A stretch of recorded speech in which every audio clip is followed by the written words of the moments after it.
Olá e sejam bem-vindos ao episódio desta semana de No Princípio Era a Bola, o podcast da Tribuna Expresso. Esta semana mais focado, mas não só, nos jogos internacionais das seleções e por isso mesmo estamos a sair um pouco mais tarde que o habitual esta semana. O meu nome é Lídia Peralta Gomes, comigo estão, como sempre, e sem vírus FIFA, o Tomás da Cunha. Olá, Tomás. Olá, Lídia. Olá e a todos. E o Rui Malheiro. Olá, Rui. Olá, Lídia. Olá, Tomás, e cumprimentos a todos. Caro ouvinte, daqui, posto emissor do Movimento da Música em Portugal. Eu sou Miguel Cadete, diretor do Blitz, isto é um takeover. É isso mesmo, o podcast Posto Emissor tomou conta deste podcast que agora estava a ouvir. E temos um convite muito sério para lhe fazer. É para uma festa, diria mesmo uma grande festa. Vai ser no dia 12 de dezembro, na Mel Arena. E os bilhetes já estão à venda. O motivo desta celebração, 40 anos da Blitz. Isso mesmo, 40 anos da melhor música portuguesa, com concertos muito especiais dos Chutes e Pontapés, Capitão Fausto, Maro e Gisela João. O que vai poder ver, ouvir e sentir ao vivo é algo que promete ficar para a história, para a da Blitz e para a sua. Contamos consigo?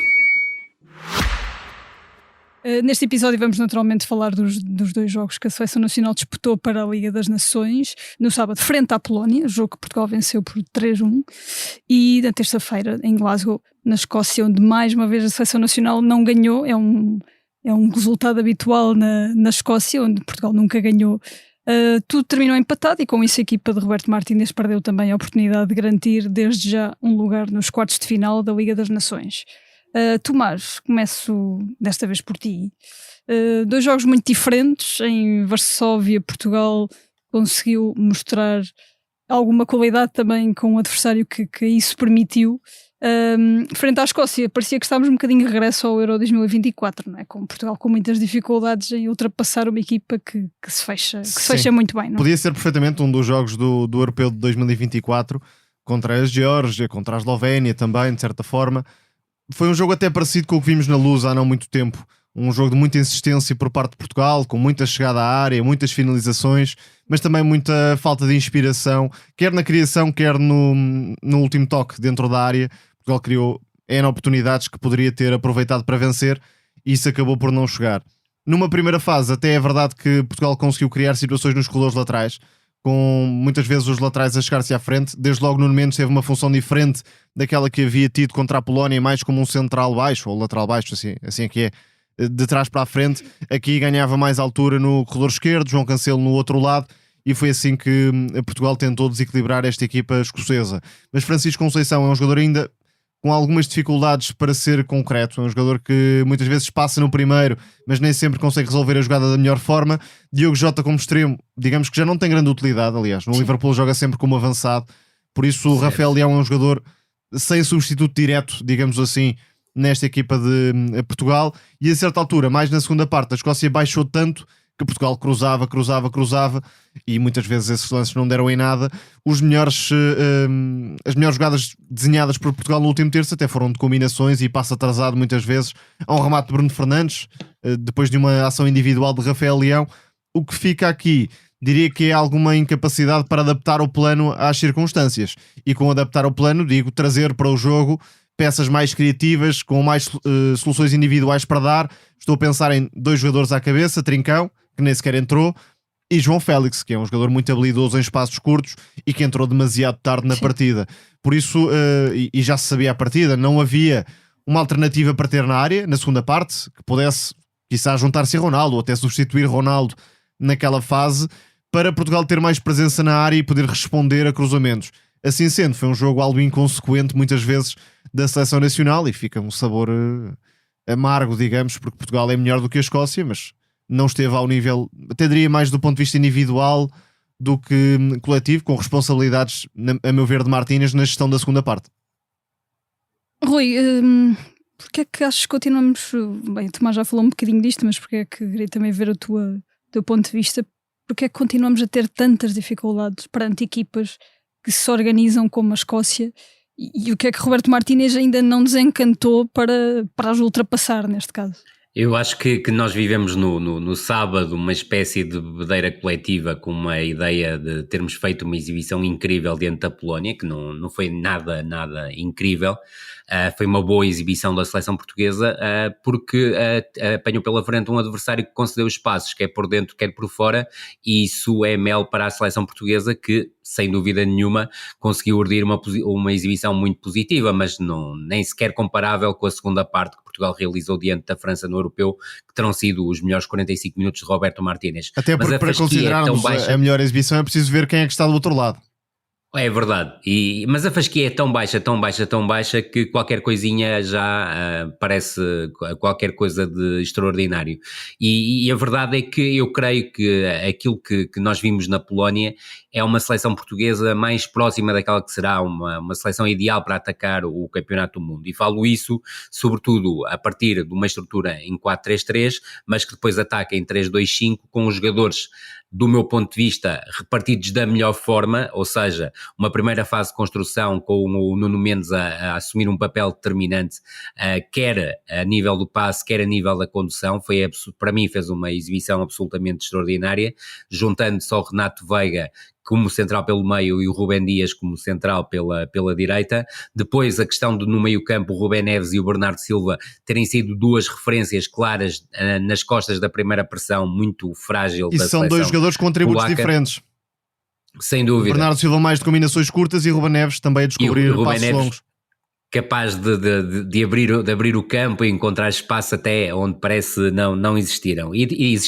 E depois, obviamente, a questão do Diogo Dalot, que se transforma muito bem em avançado interior direito, o Bruno Fernandes em avançado interior esquerdo, algo que me pareceu um pouco exagerado, principalmente no jogo contra a Escócia, que foi a liberdade conferida ao Cristiano Ronaldo.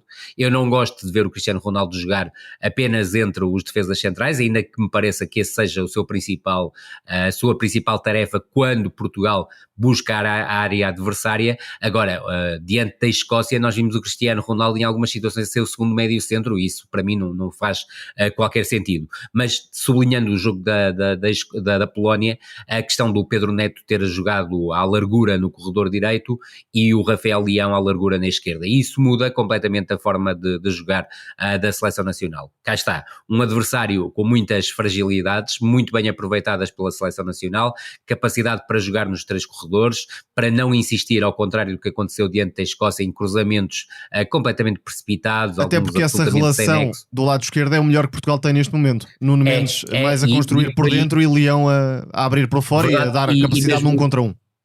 E mesmo o Bruno ou o Bernardo a aparecerem como interiores por esse lado. Neste caso foi mais o Bernardo, noutras ocasiões tem sido o Bruno, mas a questão da ligação entre o Nuno Mendes e o Rafael Leão é claramente a mais conseguida por parte do Roberto Martínez até ao momento em termos de seleção nacional. Agora, depois, olhando para aquilo que foi o jogo contra a Escócia, a verdade é que em termos estruturais a seleção não mudou muito, ou seja, partiu do 4-3-3, procurou desdobrar-se num 3-2-5, mas foi um 3-2-5 mais complexo, com o João Palhinha entre os dois defesas centrais e sem nenhum canhoto, que dificultou a primeira fase de construção, mesmo que a pressão da seleção escocesa tenha sido muito, muito limitada. Um detalhe que me pareceu importante, o Vitinha esteve muito isolado nas costas da primeira pressão da Escócia, porque depois havia a tendência do Bruno saltar linhas, havia a tendência do próprio João Cancelo também para saltar linhas, e tal como o Tomás há pouco dizia, alguma indefinição entre o João Cancelo e o Francisco Conceição, entre quem dava a largura e quem atacava o espaço interior. E depois o outro aspecto que me parece crucial, não faz sentido o Cristiano Ronaldo, quando Portugal está a construir desde trás, surgir muitas vezes como segundo médio centro. Isso é completamente atípico, independentemente do Cristiano Ronaldo não ter tido nenhuma grande dificuldade a nível do passe, porque o espaço interior estava fechado e a tendência era buscar o espaço exterior, e aí o espaço exterior até estava demasiado aberto do meu ponto de vista. Agora, Portugal insistiu num jogo de cruzamentos sem grande sentido, facilmente anulados. Um jogador banalíssimo como o Sotar acabou por ser considerado o melhor em campo porque fez inúmeros cortes de cabeça. Depois, quando Portugal conseguia aproximar-se à área adversária, havia um bloco praticamente de 8 jogadores que bloqueava todos os remates que Portugal fazia, e a verdade é que a seleção portuguesa só apareceu no nível capaz de fazer a diferença nos últimos 10 minutos, quando consegue criar 3 oportunidades, e estou completamente de acordo com o que o Tomás disse há pouco, e volto a sublinhar o completamente de acordo, porque muita gente gosta de ouvir isso, que foram a entrada do Rubén Neves, do Bernardo e do Rafael Leão, que vieram trazer alguma coisinha de nova à seleção e aproximá-la daquilo que aconteceu diante da Polónia. Agora, sem atingir o nível exibicional da Polónia, porque a seleção escocesa jogou num bloco baixo. Nós temos que trabalhar muito esse tipo de situação. As seleções que nós defrontamos e que se apresentam num bloco baixo, nós temos imensas dificuldades em criar oportunidades de golo e sobretudo, não é uma questão de falhar. Faltavam desequilibradores, tirando Rafael Leão, que é um extremo à esquerda. Falo na segunda parte do jogo, na fase mais adiantada. Na primeira nem havia. Há poucos desequilibradores. Lá está, jogadores como Trincão, como João Félix. Não, ontem tal como dizias e muito bem, faltou mais Trincão e faltou mais João Félix. É que olhando para a última jornada do campeonato, o Sporting também enfrentou um bloco ultra baixo, não é baixo sequer. Ultra baixo. E quem é que desbloqueou foi o Trincão. Sem dúvida, sem dúvida. E esse aspecto parece-me decisivo para conseguir algo mais. Agora, aquilo que me parece é que Portugal cumpriu com o seu objetivo na Polónia, diante da Escócia não cumpriu com o seu objetivo. Portugal tinha mais do que a obrigação de vencer a Escócia, tem mais qualidade individual para o fazer, e agora, em termos de qualidade coletiva, também a tem, mas continua a ser esta mudança de dinâmicas dentro das mesmas estruturas, se quisermos, com 6 alterações, acaba por não ajudar muito a seleção nacional. E a equipa ainda não reage muito bem a essas alterações, porque o primeiro jogo, independentemente dos adversários, o primeiro jogo tem uma equipa portuguesa com um pensamento claro, que zonas queria atacar, que relações pode explorar. Isso não aconteceu no segundo jogo. E claro está que o primeiro 11 está mais perto do 11 mais forte de Portugal do que este segundo 11, nesta altura, claro. E há aqui 3 jogadores nesta Liga das Nações que têm papéis muito relevantes por razões diferentes. O Ruben Dias, porque é o central de mais garantias, e ainda por cima com Gonçalo Inácio lesionado. António Silva depois não vive a melhor fase. Pepe é o líder da... Claramente, e agora falta ver quem é que se chega à frente nesse sentido. Também é preciso perceber, e sobretudo esperar que o Ruben Dias não tenha nenhum problema físico. Exatamente, isso seria um problema para Portugal. Já agora, muitas vezes é preciso encarar estas situações de chamada de jogadores em pleno estágio. O Tomás Araújo já estava no sub-21, portanto, certíssimo. É claro que não ia chamar um Diogo Leite, que estaria fora, e não é que o Diogo Leite não merecesse, porque a meu ver até justificaria uma aposta na seleção, uma aposta experimental, digamos, nesta fase. Verdade. Agora, o Tomás Araújo já lá estava, e essa é a razão para ter sido promovido, digamos assim. O Ruben Dias é um dos jogadores insubstituíveis. O Bruno Fernandes parece-me que também ele próprio deseja ter este espaço na seleção em virtude do que está a acontecer no United, uma época muito abaixo do que o Bruno Fernandes tem feito, daquilo que vale também, e por isso tenta em contexto de seleção ser esse líder e também ele próprio recuperar alguma confiança. E Cristiano Ronaldo por razões óbvias, porque é o jogador que quer marcar golos, que quer e tem aqui os jogos mais importantes da carreira nesta fase, não são os jogos do Al Nassr no Campeonato Saudita, são os jogos de Portugal, obviamente, e por isso continua a ter este estatuto de intocável. Ainda que o jogo com a Polónia tenha rememorado alguns momentos do futebol da Arábia Saudita. Mas, naturalmente, falámos aqui que o primeiro jogo será o mais perto que vamos, se calhar, ver Portugal no futuro, em jogos mais a doer.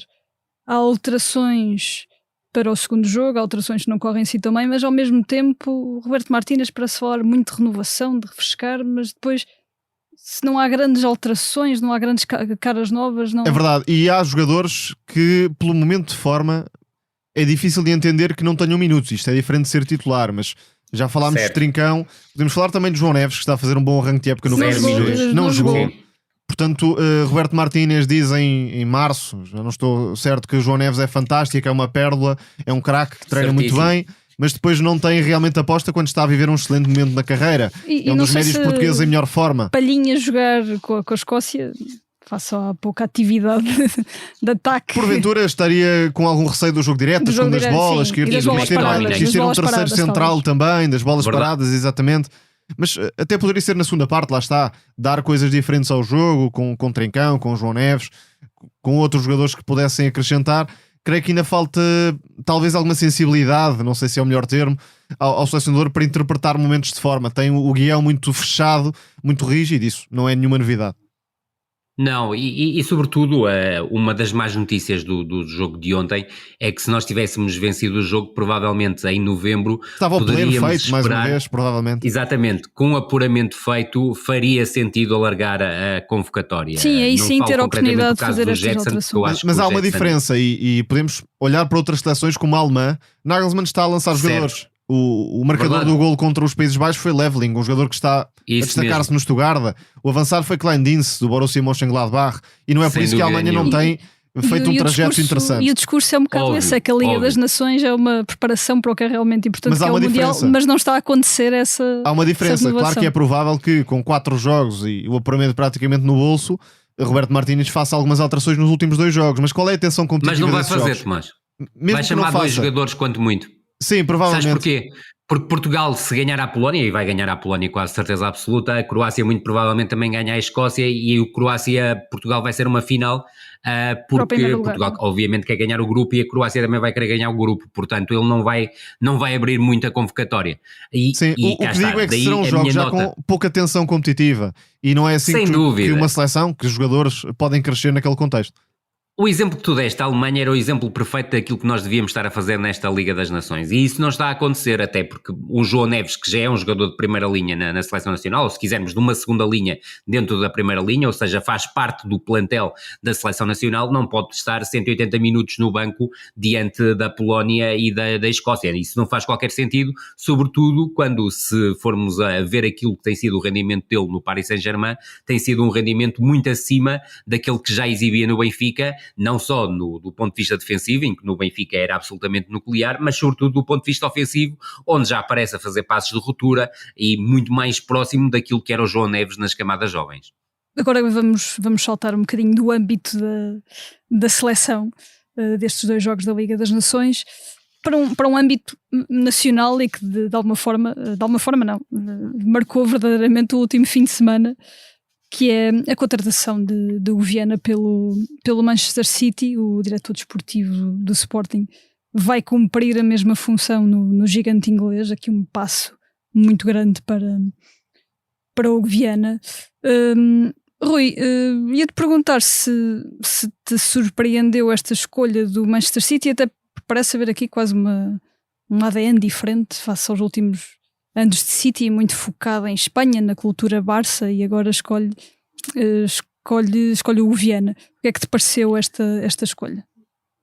Não entendi a escolha como uma escolha surpreendente, ou seja, já sabia por ecos que me foram chegando que o Hugo Viana seria uma das principais hipóteses para ser o futuro diretor desportivo do Manchester City, tendo em conta as escolhas que normalmente o Ferran Soriano e o Begiristain continua a ter um papel importante, apesar de ir abandonar o clube no final da temporada, mas teve participação direta na escolha.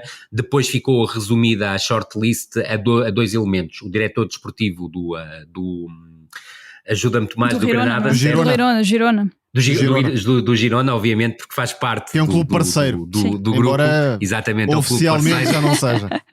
Exatamente, oficialmente não pode ser, mas não deixa de haver uma grande ligação. Portanto, o diretor desportivo do Girona e o Hugo Viana, e acho que acaba por ser natural a escolha do Hugo Viana. Eu creio que o Hugo Viana muda, obviamente, e vai mudar, obviamente, paradigma. Creio que também já vai ter também algum tempo em que vai estar a trabalhar no Sporting, mas não vai deixar de estar a olhar para o Manchester City, o que não significa, do meu ponto de vista, menor agora escapou uma palavra não vai significar menor compromisso com o Sporting, exatamente, comprometimento com o Sporting. Agora, parece-me uma escolha natural face ao trajeto que o Hugo Viana tem feito. É certo que o Hugo Viana, como tem um início na Bessade, e é um início em que, do meu ponto de vista, bem, não aceitou algumas diria, o presidente da Bessade quis impor determinado tipo de regras que o Viana não aceitou, e do meu ponto de vista mostrou a grande capacidade ao abandonar o barco, porque era a sua primeira experiência no futebol profissional. Depois vai para o Sporting e tem um início que é um início algo tumultuoso. É preciso não esquecer, mesmo que não sendo responsabilidade dele, passaram pelo scouting aquisições como o Rezé, como o Bolazi, como o Fernando, as mesmas próprias aquisições do Marcel Kaiser e do Silas, que me pareceram desajustadas para aquilo que o Sporting necessitava. Agora, há um momento que eu considero chave, é claramente o Hugo Viana que vai buscar o Ruben Amorim ao Sporting de Braga e convence Frederico Varandas que o Ruben Amorim é o treinador do futuro da equipa do Sporting. E a partir daí também há uma evolução natural do Hugo Viana no cargo de diretor desportivo.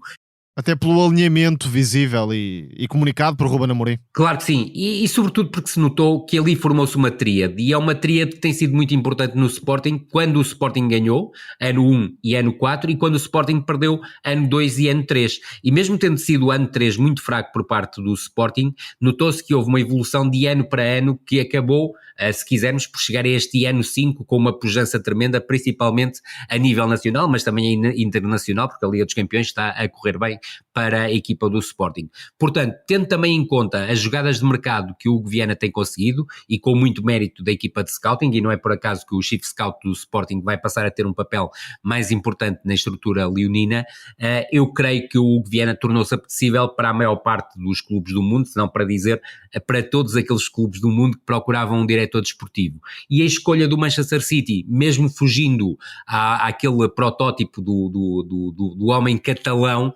acaba por ir muito ao encontro também de alguém que, como se sabe, tem ligações à Gestifoot, e não é por acaso que a Gestifoot tem, é a empresa, juntamente com o Wasserman, que tem mais jogadores no plantel. Portanto, creio que é uma escolha absolutamente natural por parte do Manchester City, e creio que é um salto, e vai ser um trabalho hercúleo, ao contrário do que muita gente pensa, do Hugo Viana, porque para além do Manchester City há um se calhar conjunto... Guardiola com a seleção fechada pode ficar mais um ano no City.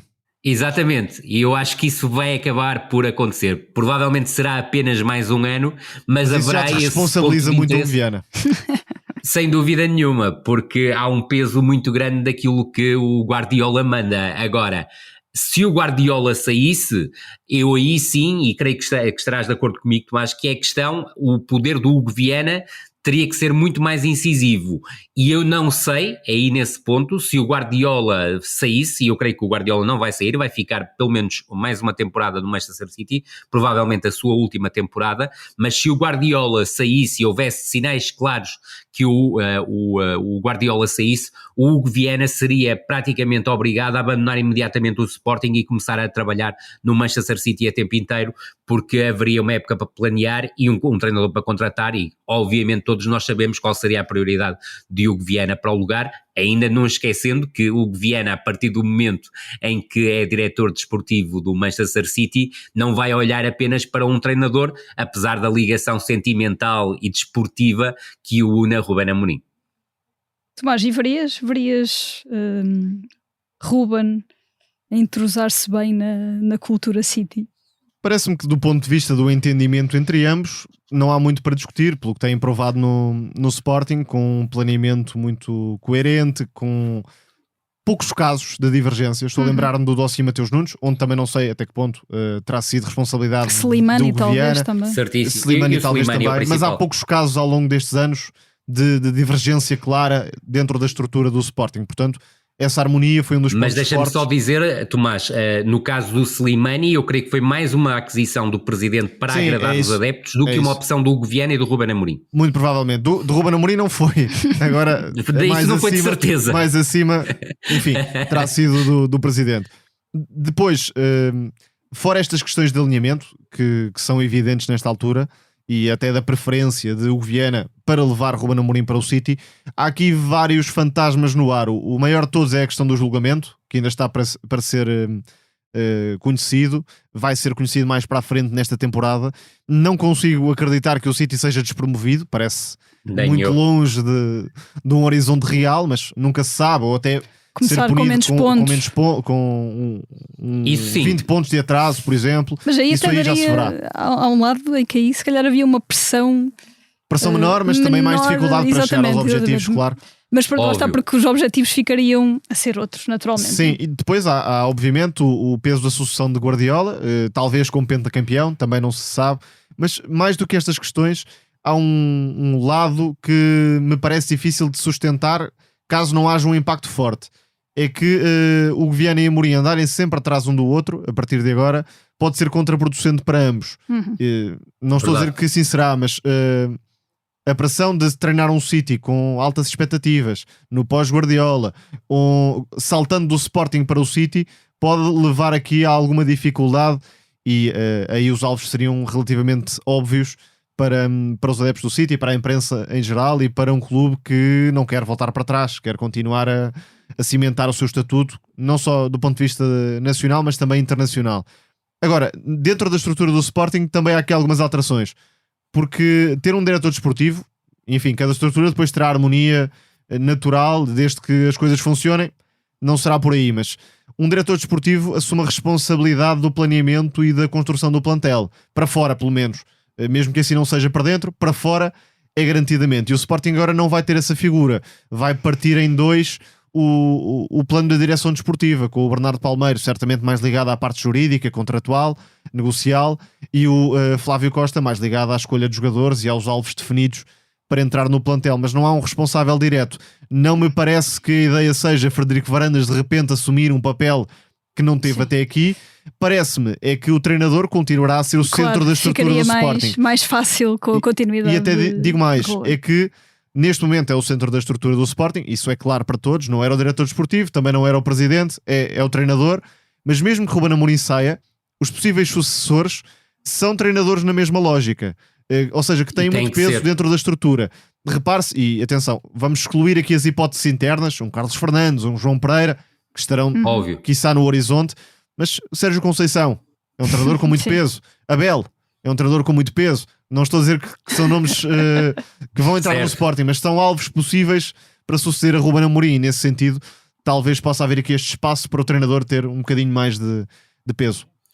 Até porque uma aposta num treinador mais jovem, e imaginemos um treinador português numa segunda linha, e por exemplo, um bom exemplo disso era o Luís Freire, teria muita dificuldade em assumir esse papel que o Ruben Amorim tem vindo a assumir ao longo das temporadas, portanto precisava, do meu ponto de vista, de alguém no plano desportivo mais forte. A única coisa que eu não concordo, atenção, grande raridade, Tomás, é que eu creio que o Frederico Varandas em alguns momentos vai querer assumir mais a parte desportiva no Sporting, e aí eu tenho dúvidas que as coisas possam correr tão bem como corriam com o Hugo Viana. Se for isso, uma coisa é ser presidente e outra é ser responsável pelo futebol. E com esta ideia vamos passar para as nossas rúbricas.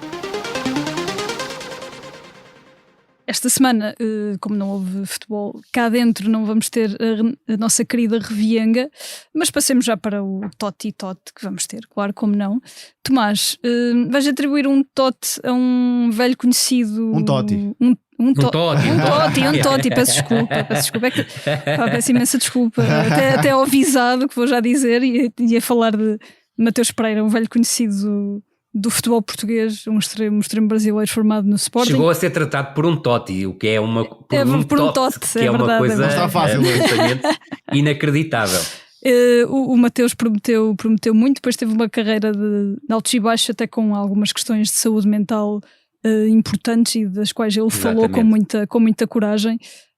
Agora numa espécie de segunda vida, de regresso ao Brasil, muito bem no Cruzeiro, e um renascimento que redunda com uma estreia na seleção brasileira. Exatamente, e bem merece, aliás. Desde o início da temporada tem sido um dos melhores jogadores do Brasileirão, e esta chamada acaba por ser inevitável numa semana em que Lula da Silva deu a sua opinião futebolística sobre estarem mais jogadores do Brasil.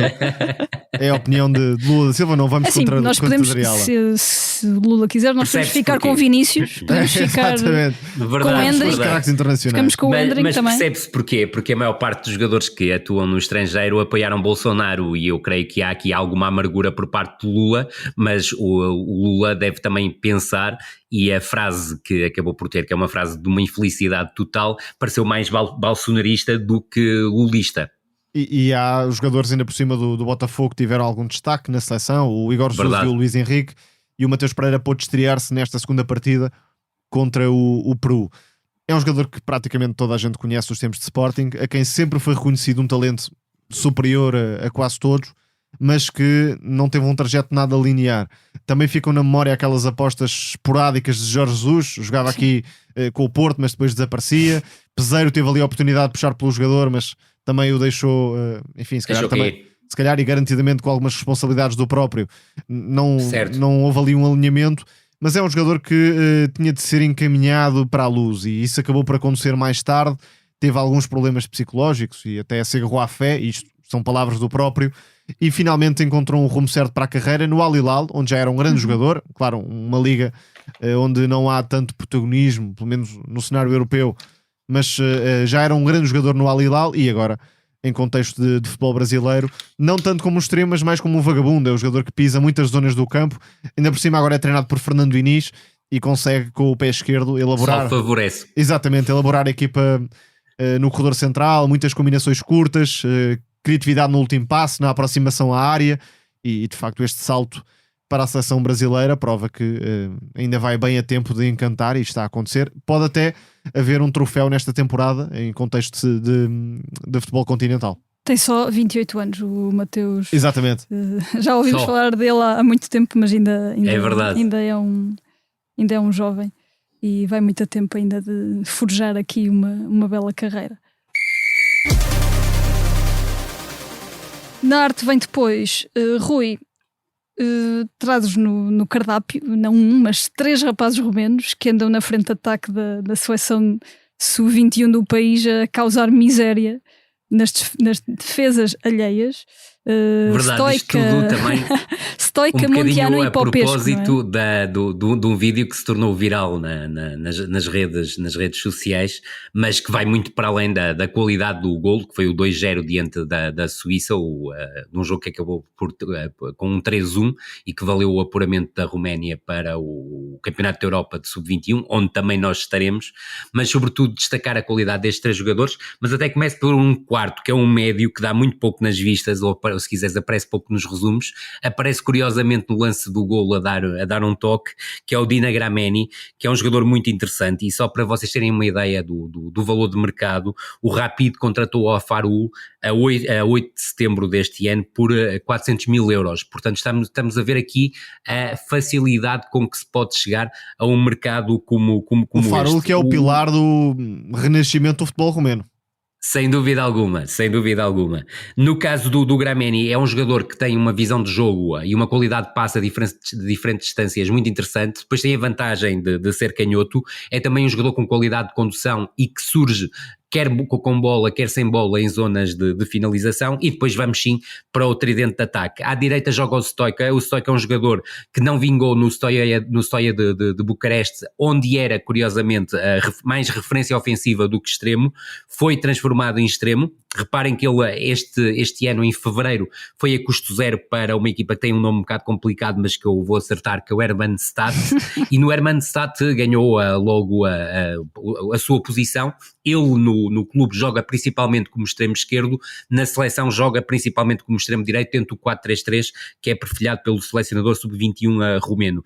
É um jogador diferente, é um jogador que tem muita qualidade no cruzamento, muitas vezes é capaz de dar largura, mas depois destaca-se sobretudo, e até pela sua formação como avançado centro, pela forma como faz diagonais em direção à área e a facilidade de remate que exibe. É destro natural, mas também utiliza o pé esquerdo. Depois, o jogador que se calhar dá mais nas vistas no vídeo é o loiro platinado, o Octavian Popescu, que é o jogador do Stoia de Bucareste. Há uma história curiosa, este jogador teve para vir para Portugal no último defeso, foi oferecido a clubes grandes em Portugal que acabaram por não avançar para a sua aquisição, já é internacional lá, e este sim é um jogador de uma qualidade acima ainda dos outros, ou seja, é um especialista na marcação de bolas paradas, e eu sei que tu conheces também, Tomás, é um especialista na marcação de bolas paradas, seja livros diretos, e ele é capaz de executar livros diretos com uma facilidade tremenda, a lembrar em algumas situações até o Djika Hagi, na forma como bate na bola, remata também com uma grande facilidade e espontaneidade de fora da área, e depois é um jogador que, partindo do corredor esquerdo, surge com grande facilidade no corredor central, faz muito diagonais, quer da esquerda para o centro, quer da direita para o centro, quando descai sobre o corredor direito, muito forte nos cruzamentos, boa condução, boa qualidade técnica, capacidade de desequilíbrio no 1 contra 1, e sobretudo está a melhorar num ponto em que ele às vezes era errático, até por ser demasiado egoísta, que é nos espaços de ruptura, o que lhe permite muitas vezes proporcionar situações de finalização aos seus colegas de equipa. E depois a grande referência ofensiva desta equipa, que que é o Luís Montianu, é um jogador do Cluj, é um jogador que tem um passado muito interessante, surgiu no Vitória Constanza e depois foi para a Fiorentina, e a Fiorentina ainda como júnior pagou 1.700.000 euros pelo seu passe, acabou a formação na Fiorentina, foi emprestado ao Farul e o Cluj esta temporada contratou por 2,3 milhões de euros, portanto já é uma verba bem acima do posicionamento, se quisermos, dos outros 3 jogadores que estamos a falar. Ele por norma joga como avançado centro, mas é um avançado de grande mobilidade, gosta de descair preferencialmente para o corredor esquerdo, ele é destro mas também utiliza o pé esquerdo, é muito forte no apoio frontal e na forma como combina e associa-se com os seus colegas, depois junta velocidade, capacidade de fazer diagonais e capacidade também de finalizar, e depois tem pormenores técnicos que são absolutamente notáveis, ou seja, a forma como muitas vezes se associa de calcanhar, e é possível ver isso no vídeo que está na origem do 2-0, e também na forma como consegue criar desequilíbrios no 1 contra 1. Eu creio que ele pode melhorar a tomada de decisão, quer a nível do remate, quer a nível do passe, apesar de ser um jogador que marca com grande facilidade, e creio que no apuramento do Sub-21 marcou 5 golos pela Roménia, e mesmo no campeonato romeno, jogando no Cluj, tem até ao momento 5 golos em 694 minutos de utilização, o que são números ótimos. Eu confesso que ainda fui à procura se, nomeadamente, o Montiano não há ligação familiar nenhuma. Teriam alguma ligação aos craques. Mas pelo menos os nomes já dão ali já são muito verdade. Uma vibe de anos 90. Eu descobri que o Montiano tem 2 irmãos, um deles que é relativamente conhecido, já mais velho, mas nenhum deles com grande dimensão internacional. Eu, por acaso, tal como tu, tive a curiosidade de perceber se havia aqui ligações familiares com os antigos internacionais, mas a verdade é que não há. Mas pronto, foi uma boa maneira de ter aqui um momento nostálgico, pelo menos da minha parte, recordar essa grande geração, essas grandes gerações da Roménia. Verdade, e já agora, em relação ao Europeu Sub-21, dizer que esta seleção é muito competente do ponto de vista ofensivo, mas tem problemas claramente do ponto de vista defensivo que vão muito provavelmente impedir que a Roménia lute pelos lugares cimeiros do Campeonato da Europa. Que era uma coisa que curiosamente também já se vê na equipa principal no Euro 2024. Principal, exatamente. Foi um bocadinho esse o problema da seleção da Roménia. Para o Teatro dos Sonhos. Tomás, estamos a gravar uma quarta-feira e nesta manhã apareceu a confirmação oficial de que Thomas Tuchel vai ser o próximo selecionador inglês, para irritação de muita imprensa do país e até de antigos jogadores. Mas grande alívio do Luís Carles, porque ele já estava farto de ser selecionador e teve palavras de muita humildade até. O Luís Carles na passagem de testemunho já sabia, merece um aplauso. Tuchel iria ser o sucessor, ou pelo menos alguém com outro estatuto iria ser o sucessor, e disse que não estava minimamente preparado e que o cargo merecia muito melhor, portanto mais humilde do que isto é impossível. Merece um elogio. Um aplauso. E o que é que vos parece este casamento? Vai ser o terceiro treinador estrangeiro a liderar a seleção da Inglaterra, depois de Eriksen e de Capello. Parece não estar a ser muito bem recebida, mas o que é que vos parece que Tuchel poderá dar a esta seleção, a quem parece sempre faltar só um bocadinho para chegar a um título? Acho que só havia um nome que iria ser bem recebido, que é Pep Guardiola. Sim. Aliás, e isto já é uma opinião pessoal, parece-me que era o lugar para o qual Guardiola deveria ir. Isto porque clubes não há, digamos assim, e aquela velha história de que Guardiola só treinou os melhores, pois quando se é o melhor, obviamente não se vai treinar o Ajaccio, naturalmente. É uma coisa completamente lógica. Inesperada esta referência ao Ajaccio. Exatamente. Portanto, o que Guardiola pode fazer é engrandecer o seu estatuto e fazê-lo num cargo onde ganhar é raridade. E, portanto, aí certíssimo. Mudaria mas onde tem a matéria-prima. Onde tem matéria-prima. E parece-me que esta é uma fase crucial para a seleção inglesa. Primeiro porque há o Mundial, e obviamente a Inglaterra terá ambições de recuperar um Mundial que lhe foge há muitos anos, e depois há o Euro em casa. Ou seja, 2 competições altamente importantes para a seleção inglesa, que têm andado perto com Southgate, e é verdade que com mais ou menos estilo, mas Southgate conseguiu levar a seleção inglesa até às fases adiantadas das competições, e há jogadores que podem perfeitamente ser aproveitados por um treinador com ideias diferentes, como seria Guardiola, como é também Thomas Tuchel. Acho que há uma diferença, é que Thomas Tuchel não é de todo um low profile, é um treinador até conflituoso, Exatamente. com os diretores por onde tem passado, que não é um homem muito sensível. Talvez não sendo um treinador de dia-a-dia, porque o contexto de seleção obviamente é diferente nesse sentido, A coisa pode moderar. possa estar mais fresco de cabeça para se focar no essencial e para afastar ali alguns opositores, internos ou externos. E penso que haverá boa relação com Harry Kane, supostamente, Sim, dos tempos de provavelmente, Bayern. do ponto de vista tático, de capacidade para discutir provas e eliminar, parece-me um homem mais do que competente para levar a Inglaterra a apresentar outro futebol em primeiro lugar e, quem sabe, a vencer troféus. Há uma geração com Foden, com Cole Palmer, com Mainu, com Alexander-Arnold, ainda com Kane, enfim, outros estão a aparecer, portanto, matéria-prima não será problema. Do ponto de vista psicológico, é que há um grande trabalho para fazer e não sei se aí Thomas Tuchel é o homem certo, porque ele próprio tem alguns traumas recentes, digamos assim, e a Inglaterra. E a Inglaterra, onde a imprensa, a exigência é sempre muito castigadora, digamos, para os treinadores em geral, fora aquela corrente, e aí já é uma história, parece-me algo inútil e até vazia para a discussão, a nacionalidade do selecionador, claro. Claro.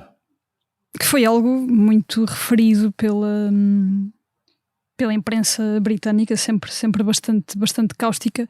Rui, achas que houve aqui uma questão de timing, ou seja, Guardiola não sai do City, fica aqui uma porta aberta, não se sabe o futuro do Guardiola, portanto Sim, precisamos de abrir outras portas. Não, isto não aconteceu por acaso, é claramente uma terceira escolha. Eu creio que a escolha estaria entre o Guardiola e o Klopp. Não é por acaso que o Klopp há uma semana surge como diretor da Red Bull e afasta completamente a hipótese de ser selecionador inglês, até porque a única cláusula será de ser selecionador alemão caso surja essa vaga em 2026, provavelmente, ou 2028. Irá surgir, não tenho grandes dúvidas em relação a isso, e creio que também surge na sequência das notícias que dão como praticamente certa a renovação do Guardiola por apenas mais um ano, porque, tal como o Tomás disse, a partir de 2026 o mais provável é que Guardiola queira pegar num projeto de seleção. Veremos qual, veremos também, e isto para os nossos irmãos brasileiros que têm uma grande expectativa sobre a possibilidade de Guardiola assumir o comando técnico da seleção brasileira. Acho que esta acabou por ser provavelmente uma excelente notícia, ainda que me pareça que para muitos o selecionador brasileiro devia ser trocado ainda antes do Mundial de 2026. Mas voltando é que a Inglaterra está mais perto de ganhar, tem ali a barreira psicológica, mas tem andado perto de ganhar. O Brasil, nem por isso. É verdade, completamente de acordo contigo, mas pode ser um desafio extremamente interessante para o Guardiola, até porque o Brasil, se formos a olhar, não é campeão do mundo já desde 2002. Mas inteligentemente, portanto, e o Guardiola tem pautado a carreira nesse sentido, não é verdade. De toda a melhor geração brasileira para se meter naquele cargo. De maneira nenhuma, até podemos dizer que do meio campo para a frente tem muito por onde escolher, mas do meio campo para trás pode ter algumas dificuldades, mas concordo inteiramente contigo. Eu acho que se fosse para assumir no imediato o cargo de selecionador, o Guardiola teria a melhor escolha como ser selecionador inglês. Creio que era o cargo perfeito para ele para esta altura da carreira, porque, como tu dizes, o Guardiola não faz sentido no Ajaccio ou no Grenoble. Ele quer continuar a lutar por títulos e eu creio que a Inglaterra seria o espaço perfeito. Eu acho que Thomas Tuchel acaba por ser uma boa escolha como terceira opção para o lugar. Eu concordo com o Tomás, eu creio que ele vai conseguir num curto, médio prazo melhorar a qualidade exibicional da equipa. Tem muita qualidade individual e eu acho que ele vai conseguir transformar a qualidade individual em qualidade coletiva. Creio que as vitórias vão ajudar a que se afaste um bocado este estigma de ser novamente um selecionador estrangeiro a ser o selecionador inglês. Agora, as minhas principais dúvidas prendem-se quer com a forma como Thomas Tuchel comunica. É certo que não terá conferências de imprensa semanais, mas vai passar a ter também conferências de imprensa mensais que podem ser perigosas e também possíveis entrevistas na Alemanha que os tabloides ingleses vão sugar até ao tutano. E depois sim, há esse aspecto que eu acho que o Tomás toca e que é determinante. Nem Thomas Tuchel me parece um treinador muito forte do ponto de vista psicológico, nem me parece ser também alguém que transmita, se quiseres, um lado de tranquilidade ou de até pacifismo em termos de psicológicos aos seus jogadores, e esse pode transformar a seleção inglesa num caldeirão. Agora, que ninguém está tão perto como a Inglaterra de chegar a um grande troféu, sobretudo face à ausência de grandes troféus que vem desde 1966 e no fundo acaba por ser o único, eu creio que é o desafio ideal para Thomas Tuchel e também, se quisermos, para um relançamento de carreira para um primeiro nível ao qual ele não tem conseguido corresponder, sobretudo nos últimos anos, com desafios perdidos e até em finais perdidas. E 2 notas finais. Anthony Barry vai deixar a seleção portuguesa e outro Certíssimo. nome que também devemos ver por lá é Hilário, que à partida Sem vai dúvida. ser o treinador do guarda-redes da seleção inglesa. Muito bem. E bem precisam, Verdade. às vezes, um treinador de guarda-redes. Dá jeito. E eu só aqui deixar uma nota que acho que esta reação negativa da imprensa inglesa a um treinador alemão, diria que se fosse Klopp não seria a mesma reação, acho eu. Não, de maneira nenhuma. Nem se fosse Klopp Klopp nem, também nem deu o que Guardiola. falar na última semana. Sim. Verdade.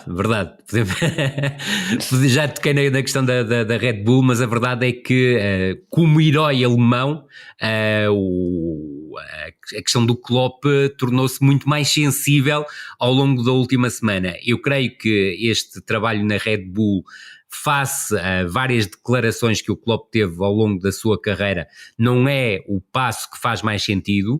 Eu acredito seriamente naquilo que o Klopp disse e naquela questão de querer um ano de pausa de treino. Creio que é um projeto estimulante, mas que contraria algumas... Futbolisticamente é perfeito. A questão mas é que na Alemanha o ideologicamente futebol não é comunitário perfeito. é mais importante do que tudo. Sem dúvida nenhuma, e sobretudo depois de há poucos dias o ter-me visto regressar a Dortmund para aquele jogo de homenagem e ser recebido como aquilo como merece, como um verdadeiro herói local, isto não caiu bem. Agora, aquilo que me parece é que é mesmo um cargo que se calhar era dispensável face àquilo que irá acontecer no futuro, que é Klopp em 2026 ou 2028 ser o novo selecionador alemão, e se calhar não precisava desta exposição, ainda que concorde inteiramente com o Tomás. Eu creio que do ponto de vista futebolístico, comandar todo o universo Red Bull é interessantíssimo. E vai reunir-se novamente com Vitor Matos e com Linders, que estão no... Verdade, e no com várias Salzburgo. pessoas com quem trabalhou. Aliás, eu creio que o único treinador com quem ele não trabalhou foi com o Pedro Caixinha, dentro do universo E da o Red Bull. Salzburgo está em baixa completamente. Sim. Verdade, Uma 6º lugar no crise de campeonato talento. austríaco, se não estou em Pelo erro. menos Sim, por agora. Verdade. E assim fechamos mais um episódio de No Princípio Era a Bola. A sonoplastia foi do Tomás Delfim. Muito obrigada por nos acompanhar desse lado e até para a semana.